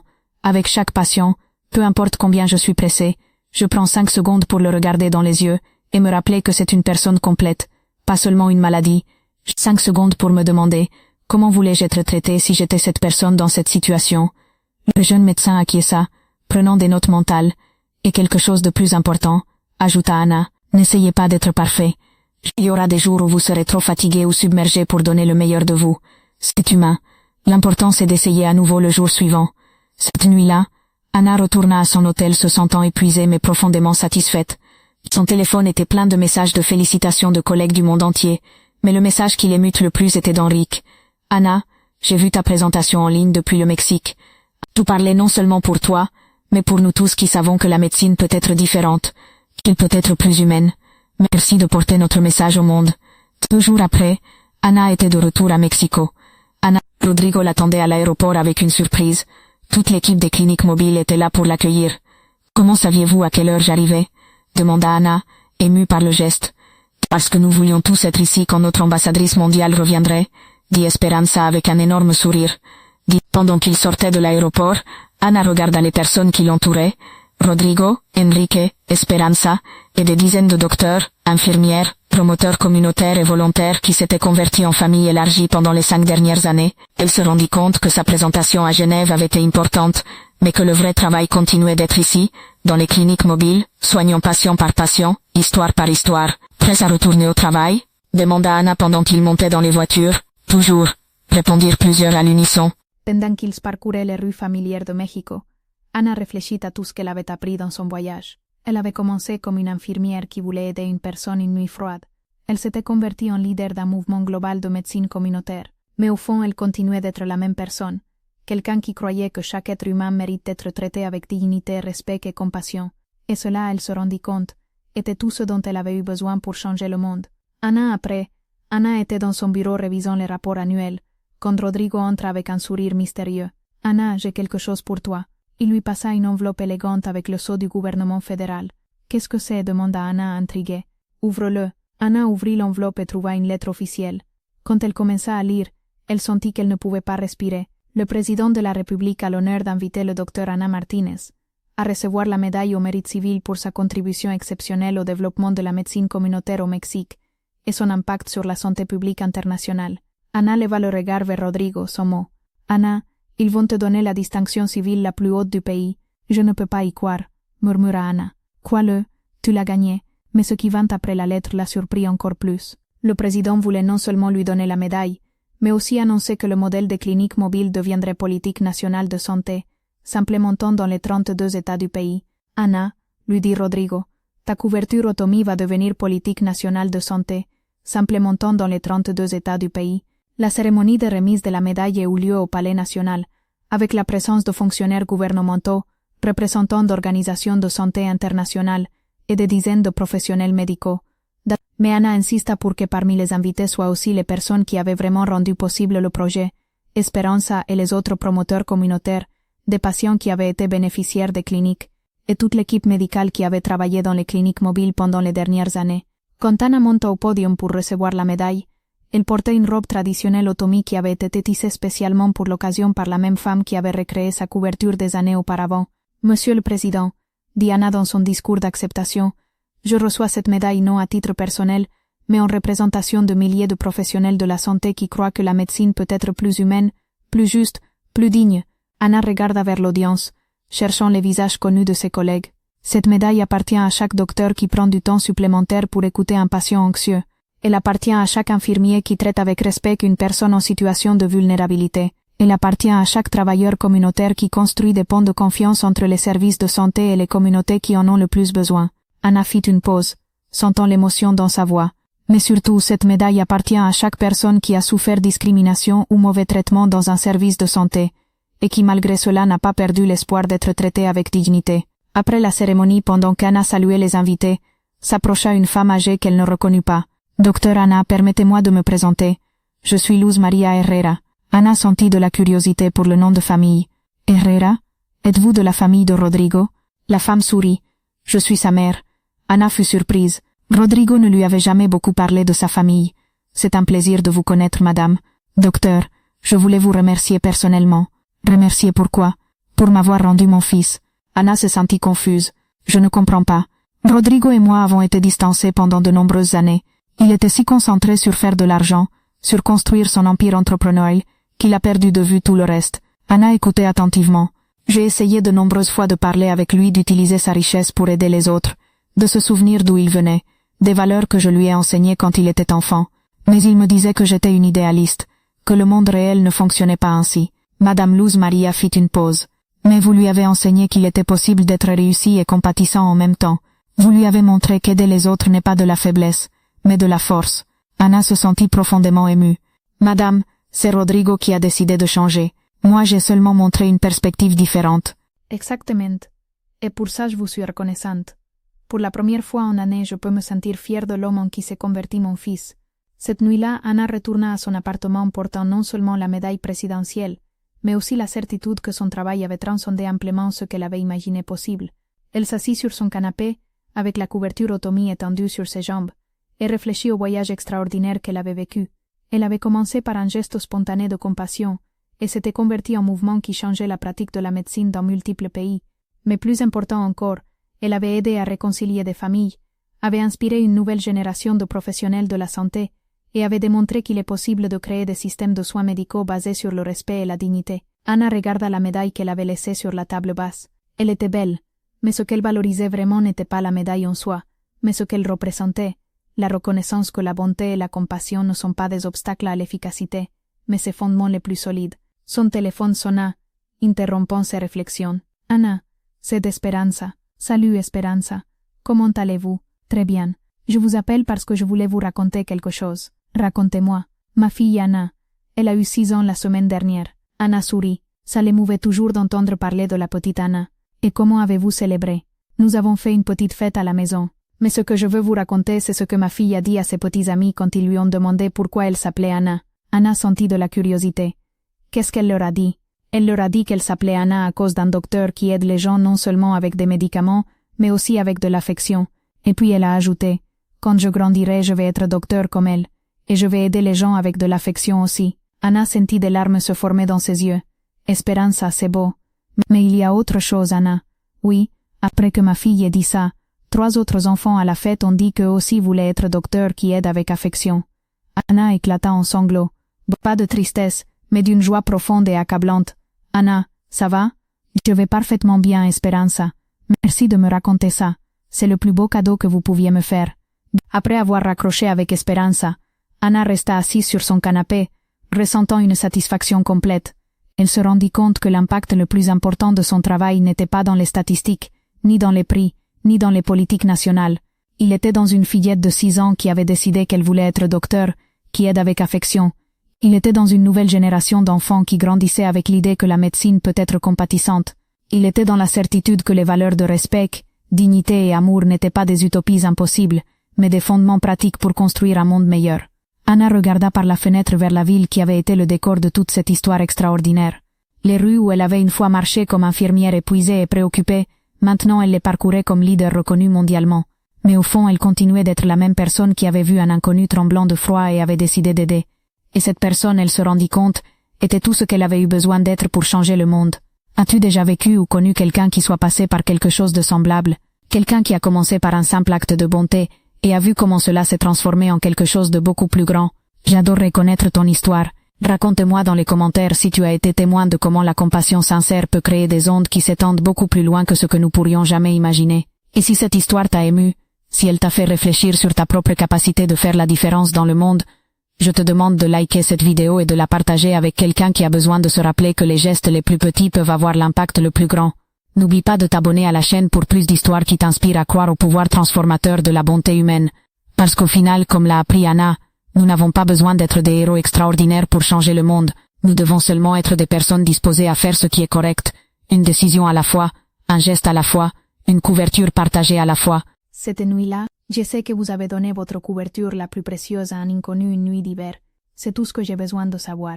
As-tu déjà été dans une situation où quelqu'un te demande de lui faire confiance après t'avoir menti? Comment décides-tu si une seconde de chance vaut le risque? Ana passa plusieurs jours sans répondre à Rodrigo. Chaque fois qu'elle pensait à sa proposition, elle se débattait entre l'espoir et la méfiance. À l'hôpital, elle voyait quotidiennement les conséquences de la pauvreté extrême. Enfants malnutris, personnes âgées qui arrivaient dans des états déplorables, personnes qui reportaient des traitements médicaux parce qu'elles ne pouvaient pas les payer. S'il existait une vraie opportunité d'aider à changer cela, n'avait-elle pas l'obligation morale d'essayer? Finalement, elle décida de lui donner une chance. Ils se rencontrèrent dans un bureau modeste que Rodrigo avait loué spécifiquement pour le projet. Rien à voir avec le luxe de l'hôtel où ils s'étaient vus la première fois. « Je ne voulais pas que vous vous sentiez intimidé », expliqua-t-il quand Ana commenta la simplicité du lieu. Ana appréciait le geste, mais elle restait méfiante. « Si nous allons faire cela, dit-elle, ça doit être pour de vrai. Ça ne peut pas être une autre expérience sociale pour votre conscience. Ce n'est pas le cas. Je vous donne ma parole. Les paroles ne signifient pas grand-chose venant de quelqu'un qui s'est déguisé en personne sans abri pendant des mois. » Rodrigo accepta la critique sans se défendre. Pendant les semaines suivantes, ils commencèrent à planifier le projet ensemble. Ana apportait ses connaissances médicales et son expérience de travail avec des populations vulnérables. Rodrigo fournissait les ressources financières et les contacts nécessaires pour rendre les choses possibles. Peu à peu, Ana commença à voir que Rodrigo semblait véritablement engagé. Non seulement il arrivait ponctuel à toutes les réunions, mais il posait des questions intelligentes, prenait des notes détaillées et, plus important encore, écoutait vraiment ce qu'elle avait à dire. Un jour, pendant qu'il révisait les plans pour la première clinique mobile, un jeune homme nommé Enrique Delgado se joignit à eux. Rodrigo le présenta comme un travailleur social spécialisé dans les communautés indigènes. Enrique a travaillé dans des villages otomis, mixtèques et nahua pendant les 8 dernières années, expliqua Rodrigo. J'ai pensé que sa perspective pourrait être précieuse pour le projet. Ana fut impressionnée par l'ajout. Enrique était un homme d'une trentaine d'années, avec un sourire facile et une façon de parler qui transmettait la sagesse gagnée par l'expérience. J'ai entendu parler de votre histoire, dit Enrique à Ana lors de leur première rencontre, celle de la couverture otomie. Ma grand-mère tisse aussi des couvertures comme ça. Chaque motif a une signification. Chaque couleur raconte une histoire. Ana sentit une connexion immédiate avec Enrique. Finalement, il y avait quelqu'un dans le projet qui comprenait vraiment la valeur symbolique de ce qu'elle avait donné cette nuit-là. Le problème avec beaucoup de programmes sociaux, commenta Enrique pendant une de leurs réunions, c'est qu'ils sont conçus de l'extérieur vers l'intérieur. Les gens avec des ressources décident de ce dont ont besoin les personnes sans ressources, sans vraiment leur demander. Ces paroles résonnèrent profondément chez Ana. C'était exactement ce qu'elle avait ressenti pendant des années en travaillant à l'hôpital, voyant comment les politiques de santé publique se concevaient dans des bureaux élégants sans consulter ceux qui en avaient vraiment besoin. « Que suggères-tu » demanda Rodrigo. « Que nous commencions par écouter, que nous allions dans les communautés, que nous parlions avec les gens, que nous comprenions non seulement ce dont ils ont besoin, mais comment ils veulent le recevoir. » Ana hocha vigoureusement la tête. « À l'hôpital, j'ai vu comment des patients refusent des traitements non pas parce qu'ils n'en ont pas besoin, mais parce que la façon dont on les leur offre leur semble dégradante ou irrespectueuse. » Pendant les jours suivants, tous les trois commencèrent à visiter différentes zones de la ville où se concentraient les personnes en situation de rue. Ils n'arrivaient pas avec des propositions préfabriquées, mais avec des questions sincères. Ana fut surprise de découvrir combien d'histoires complexes existaient derrière chaque personne qui vivait dans les rues. Ce n'étaient pas simplement des vagabonds ou des drogués comme la société les étiquetait souvent. C'étaient des personnes avec des histoires de perte d'emploi, des problèmes de santé mentale non traités, des familles désintégrées, de la violence domestique, de la discrimination par orientation sexuelle, un manque de documents d'identité. Chaque histoire est un monde, commenta Ana un soir, après avoir passé la journée à écouter des témoignages. Et chaque monde a besoin d'une solution différente, ajouta Enrique. Rodrigo, de son côté, semblait véritablement impacté par ce qu'il apprenait. Ana l'observait pendant les conversations et voyait dans ses yeux quelque chose qu'elle n'avait pas vu cette première nuit à l'hôtel, une vraie humilité. Un après-midi, pendant qu'il parlait avec un vieil homme qui vivait sous un pont près du centre-ville, l'homme reconnut Rodrigo. « Et tu es celui qui s'habillait en pauvre il y a quelques mois, pas vrai ?» Ana sentit comme Rodrigo se tendait. « Oui, admit Rodrigo. C'était moi. Et quoi, c'était un genre de jeu pour toi ?» La question fut directe, sans malice, mais avec une honnêteté brutale qui coupa l'air. « Au début, peut-être oui, » répondit Rodrigo après un moment. « Mais plus maintenant. » Le vieil homme l'étudia un moment, puis hocha la tête. « C'est bon, nous devons tous apprendre d'une façon ou d'une autre. L'important c'est que tu sois ici maintenant, posant de vraies questions. » Cette conversation marqua un point d'inflexion pour Ana. Elle se rendit compte que sa colère envers Rodrigo avait commencé à se transformer en quelque chose de plus complexe. Ce n'était pas le pardon, exactement, mais plutôt une sorte d'acceptation que les personnes pouvaient changer, grandir, apprendre de leurs erreurs. Crois-tu qu'il soit possible de pardonner à quelqu'un qui t'a menti si ses actions postérieures démontrent un changement sincère? Après des semaines de recherche et de planification, ils lancèrent finalement la première clinique mobile. C'était un camion adapté avec équipement médical de base, médicaments essentiels, et un petit cabinet de consultation où Anna pouvait recevoir des patients. Le premier jour fut chaotique. La nouvelle se répandit rapidement parmi les communautés de personnes sans abri, et plus de personnes arrivèrent que ce qu'ils avaient anticipé. Anna travailla depuis tôt le matin jusqu'à tard dans la nuit, traitant depuis des infections simples jusqu'à des cas compliqués qui nécessitaient une dérivation à l'hôpital. Enrique se chargea de faire les traductions quand arrivèrent des personnes qui parlaient des langues indigènes, et aussi d'expliquer les traitements de manière culturellement appropriée. Rodrigo, de son côté, s'occupa de la logistique, maintenir l'inventaire de médicaments, coordonner les dérivations vers d'autres services, gérer les aspects administratifs. À la fin du premier jour, tous les trois étaient épuisés mais exaltés. Nous avons soigné 43 personnes, rapporta Anna, avec un sourire fatigué. Beaucoup d'entre elles n'avaient pas vu de médecin depuis des mois, certaines depuis des années. Et le plus important, ajouta Enrique, c'est qu'elles sont venues de leur propre volonté. Ce n'est pas nous qui leur avons imposé de l'aide. Elles ont décidé de nous faire confiance. Rodrigo restait silencieux, mais Anna pouvait voir sur son visage une satisfaction différente de tout ce qu'elle avait vu chez lui auparavant. « À quoi pensez-vous » lui demanda-t-elle. « Au fait que je n'ai jamais pensé que 43 guérisons pourraient être plus importantes que n'importe quelle affaire multimillionnaire que j'ai conclue. » Les semaines suivantes furent un tourbillon d'activités. La clinique mobile commença à visiter différentes zones de la ville avec un horaire régulier. Anna dut négocier avec son superviseur à l'hôpital pour réduire ses heures de travail, ce qui signifiait moins de revenus, mais plus de temps pour le projet. La réponse de la communauté fut massivement positive.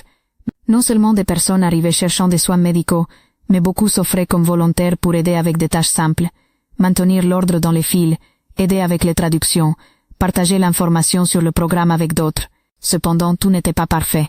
Un matin, Anna arriva au bureau du projet et trouva Rodrigo dans un appel téléphonique très tendu. « Non, Céleste, ce n'était pas l'accord, » disait-il, se promenant d'un côté à l'autre. « L'argent est pour le programme social, pas pour le marketing de l'entreprise. » Anna essaya de ne pas écouter, mais c'était difficile d'ignorer la conversation. « Je me fiche de ce que dit le conseil d'administration. Ce projet n'est pas une stratégie publicitaire. » Quand Rodrigo raccrocha, il avait l'air frustré et fatigué. « Déprise, demanda Anna.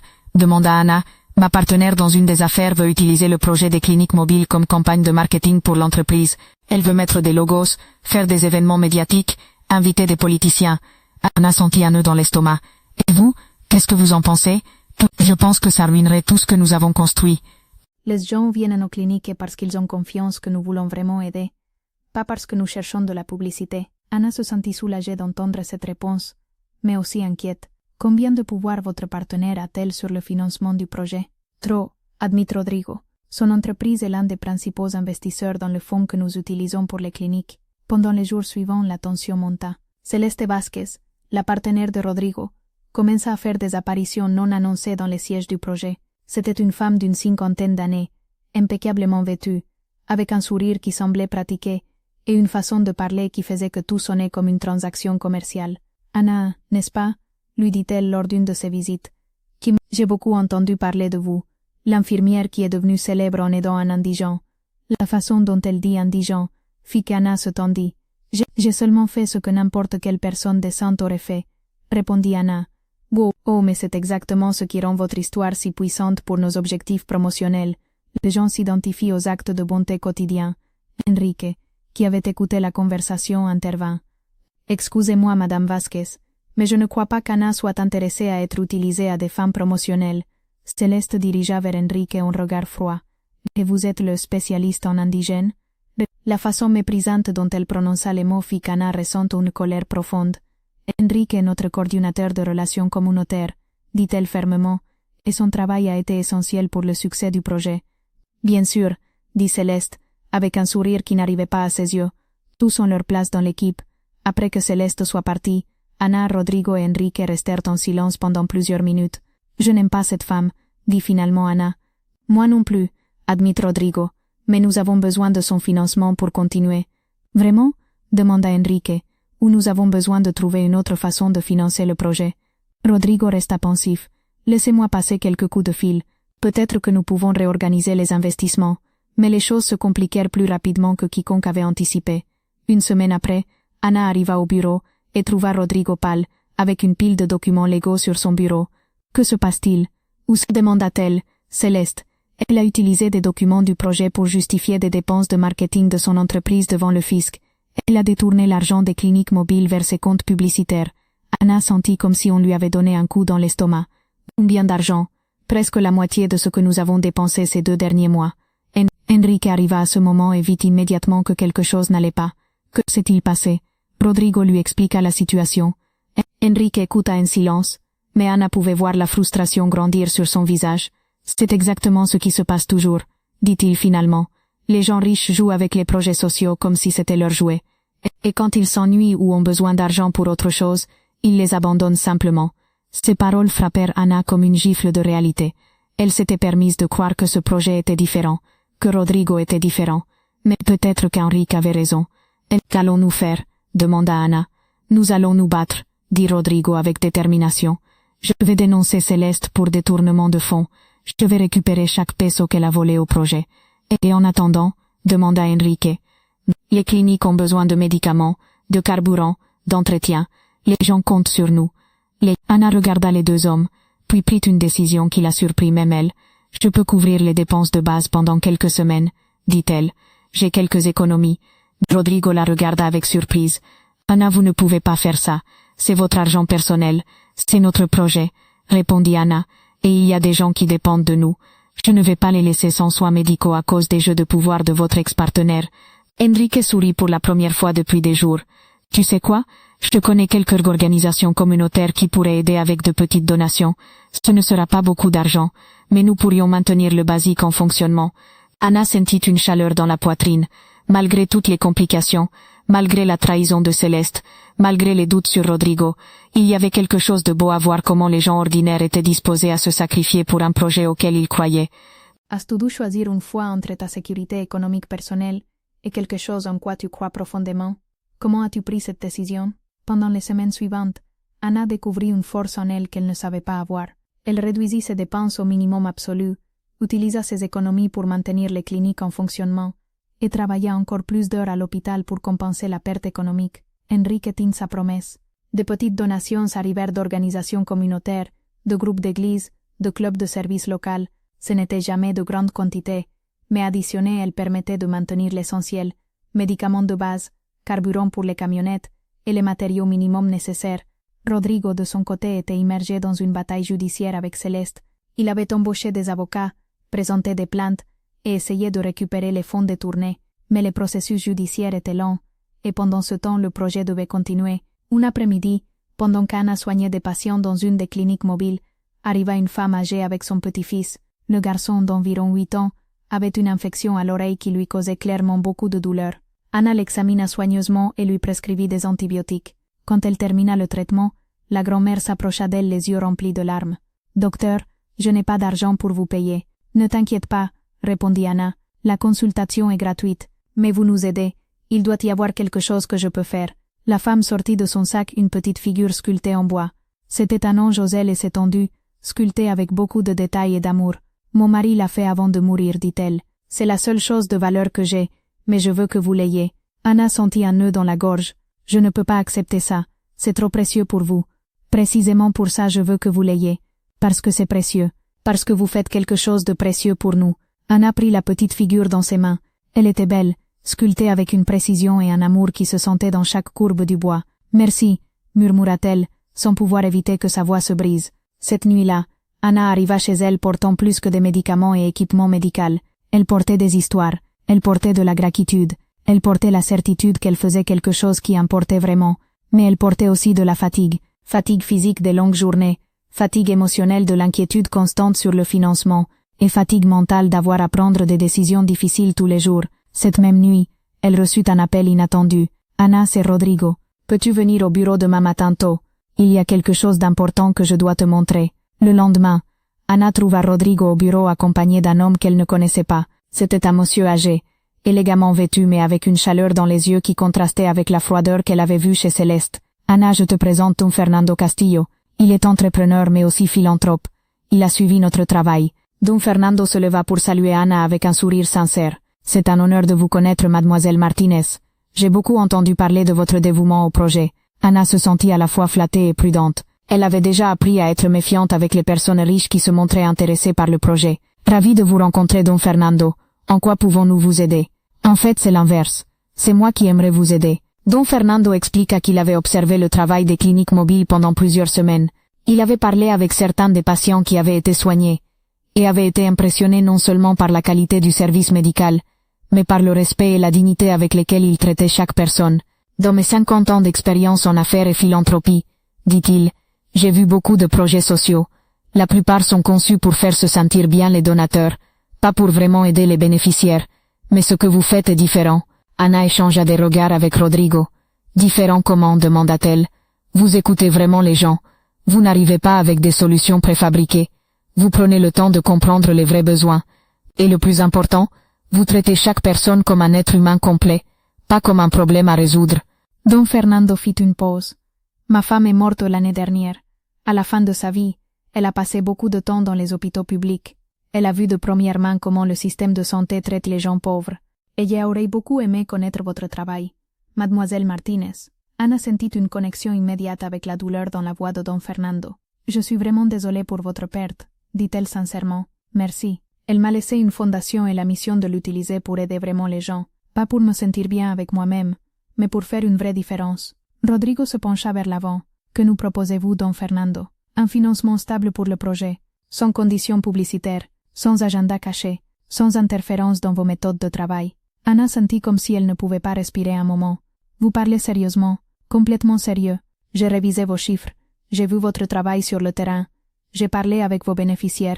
Ce projet mérite un vrai soutien. Pendant les jours suivants, Anna se sentit submergée par un mélange de soulagement, de gratitude et une étrange sensation d'incrédulité. Après des semaines à s'inquiéter de l'argent, d'utiliser ses propres économies, de travailler des doubles services pour maintenir le projet à flot, finalement une solution apparaissait, mais une partie d'elle restait prudente. Qu'est-ce que tu en penses? Demanda-t-elle à Enrique pendant qu'il révisait les documents que Don Fernando avait présentés. Ça semble légitime, répondit Enrique. J'ai fait des recherches sur sa fondation. Ils ont un historique solide de soutien à des projets communautaires sans interférer dans leur opération. Et toi, qu'est-ce que tu en penses, Rodrigo? Demanda Anna. Rodrigo était resté silencieux pendant la plupart des discussions sur la proposition de Don Fernando. Je pense que c'est exactement ce dont nous avons besoin, dit-il finalement. Mais je pense aussi que c'est ironique. Ironique? Pendant des mois j'ai essayé de te convaincre de me faire confiance parce que j'avais de l'argent et des ressources. Et maintenant que tu as vraiment vu mon engagement envers le projet, quand nous avons finalement construit quelque chose de réel ensemble, quelqu'un d'autre apparaît avec les ressources que je n'ai pas pu maintenir sur. Anna se rendit compte que Rodrigo se sentait en échec à cause de la situation avec Céleste. Rodrigo, l'argent n'a jamais été la chose la plus importante de votre contribution au projet. Non, non. Le plus important c'était que vous soyez disposé à écouter, à apprendre, à vous mettre au second plan quand c'était nécessaire, à travailler sans chercher de crédit. Anna fit une pause. Et le plus important c'était que quand vous avez dû choisir entre le confort de travailler avec Céleste et faire ce qui était juste, vous avez choisi de faire ce qui était juste, même si ça vous a coûté. Enrique acquiesça. Rodrigo, j'ai travaillé avec beaucoup de riches qui voulaient aider des communautés pauvres. La plupart veut tout contrôler, veut qu'on les remercie constamment, veut que le projet reflète leurs idées de comment l'aide doit être. Tu n'as jamais fait ça. Anna vit comment les yeux de Rodrigo se remplissaient de quelque chose qui ressemblait à du soulagement. Merci, murmura-t-il. Vous deux, vous ne savez pas ce que signifie entendre ça. Avec le financement stable assuré, le projet commença à grandir de façon qu'Anna n'avait jamais imaginée. Ils purent acheter une seconde clinique mobile, embaucher plus de personnel médical et élargir la gamme de services qu'ils offraient. Mais le plus important pour Anna fut qu'ils purent maintenir la philosophie qui avait rendu le projet spécial depuis le début. Écouter les gens, les respecter, les traiter avec dignité. Un après-midi, pendant qu'Anna terminait de soigner les derniers patients de la journée, Enrique s'approcha avec un sourire mystérieux. « Anna, il y a quelqu'un qui veut te voir. » Anna leva le regard et vit une femme âgée, d'environ 70 ans, qui portait un rebozo coloré et un sourire timide. « Oui, en quoi puis-je vous aider ?» La femme s'approcha et lui tendit quelque chose enveloppé dans un tissu de coton. « Vous êtes la docteure Anna, celle qui a aidé le monsieur qui vivait dans la rue ?» Anna acquiesça, intriguée. La femme développa le tissu et Anna sentit que son cœur s'arrêtait. C'était sa couverture, la couverture Otomi que sa grand-mère avait tissée. Les mêmes motifs, les mêmes couleurs vives, le même design qu'Anna avait mémorisé depuis enfant. « Comment ?» murmura Anna, sans pouvoir terminer la question. « Monsieur Rodrigo me l'a apporté il y a quelques semaines », expliqua la femme. « Il m'a demandé de lui en tisser une identique. Il m'a dit que c'était pour une personne très spéciale qui avait fait un grand sacrifice. Anna prit la couverture avec des mains tremblantes. Le tissu était neuf, mais les motifs étaient identiques. Chaque point, chaque couleur, chaque symbole était exactement à sa place. Il m'a fallu 3 semaines pour la terminer, continua la femme. J'ai dû chercher les fils exacts, obtenir les teintures naturelles. Ma petite fille m'a aidé avec les motifs les plus compliqués. Anna leva le regard et vit Rodrigo debout à quelques mètres de distance, observant la scène avec un sourire nerveux. Pourquoi? Lui demanda Anna, la voix brisée par l'émotion. Parce que tu n'aurais jamais dû perdre quelque chose d'aussi important en aidant quelqu'un comme moi, répondit Rodrigo. Et parce que je voulais que tu saches que ton geste cette nuit-là ne s'est pas perdu. Il s'est multiplié. Anna ne put retenir les larmes. Elle serra la couverture contre sa poitrine, sentant non seulement la chaleur de la laine, mais le poids de tous les mois de travail, de toutes les personnes qu'ils avaient aidées, de toute la communauté qu'ils avaient construite ensemble. Mais il y a autre chose, dit la femme âgée, interrompant le moment émouvant. Anna la regarda avec curiosité. Oui, ce design, c'est un motif spécial. Dans mon village, nous disons qu'il porte chance à celui qui le donne et à celui qui le reçoit.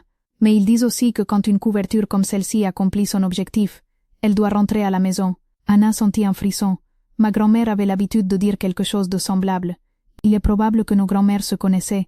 Les motifs comme ceux-ci se transmettent de génération en génération, de village en village. Chaque couverture porte les histoires de toutes les femmes qui ont tissé avant. Anna se rendit compte qu'elle tenait non seulement une réplique de la couverture de sa grand-mère, mais une connexion avec des générations de femmes qui avaient utilisé leurs mains pour créer de la beauté, pour donner de la chaleur, pour montrer de l'amour. As-tu déjà reçu un cadeau qui signifiait beaucoup plus que l'objet en lui-même? Quelque chose qui te connectait à ton histoire, à ta famille, à qui tu es vraiment? Les mois suivants furent comme un rêve pour Anna. Le projet des cliniques mobiles s'était transformé en quelque chose de beaucoup plus grand qu'elle avait imaginé. Ils avaient 4 cliniques opérant dans différentes zones de la ville, une équipe de 12 professionnels de la santé, et avaient soigné plus de 2000 personnes. Mais ce qui satisfaisait le plus Anna, ce n'était pas les statistiques, c'étaient les histoires individuelles, comme celle de Doña Maria, la dame diabétique qui avait appris à soigner sa maladie et aidait maintenant d'autres patients diabétiques, ou celle de Carlos, le jeune homme qui avait surmonté une addiction et travaillait maintenant comme traducteur dans les cliniques, quand arrivaient des personnes qui ne parlaient pas espagnol. Un matin, Anna reçut un appel sur son téléphone personnel. C'était une voix qu'elle ne reconnut pas initialement. Ana Martínez, ici le docteur Alejandro Fuentes, directeur de l'hôpital général. Anna sentit un nœud dans l'estomac. C'était son chef à l'hôpital où elle travaillait comme infirmière. Bonjour docteur. En quoi puis-je vous aider? Anna, j'ai suivi votre travail avec les cliniques mobiles. C'est impressionnant ce que vous avez réussi. Anna se sentit surprise. Elle ne savait pas que le directeur de l'hôpital connaissait son travail dans le projet. Merci docteur. J'aimerais vous proposer quelque chose. Nous créons un nouveau poste de coordinatrice de services communautaires pour l'hôpital. Vous seriez responsable de développer des programmes de soins médicaux pour les populations vulnérables. Essentiellement, nous institutionnaliserions le type de travail que vous faites déjà. Anna resta sans voix. Le salaire serait considérablement meilleur que votre position actuelle d'infirmière, continua le docteur. Et vous auriez les ressources de l'hôpital pour élargir la portée des programmes. Docteur, je ne sais pas quoi dire. C'est une opportunité incroyable. Prenez le temps qu'il vous faut pour y réfléchir. Mais j'aimerais que vous sachiez que le conseil directeur de l'hôpital est très impressionné par votre travail. Nous considérons que vous avez exactement le type d'expérience et de perspective dont nous avons besoin pour ce poste. Après avoir raccroché, Anna resta assise à son bureau, traitant l'appel. C'était le type d'opportunité professionnelle qu'elle n'avait jamais rêvé avoir. Meilleur salaire, plus de ressources, reconnaissance institutionnelle, sécurité d'emploi. Mais cela signifiait aussi moins de temps pour les cliniques mobiles, moins de contact direct avec les patients, plus de temps dans les bureaux et réunions administratives. Quand Rodrigo arriva cet après-midi-là, Anna lui raconta l'offre de l'hôpital. C'est une opportunité incroyable, dit Rodrigo immédiatement. Tu pourrais impacter beaucoup plus de personnes depuis une position institutionnelle.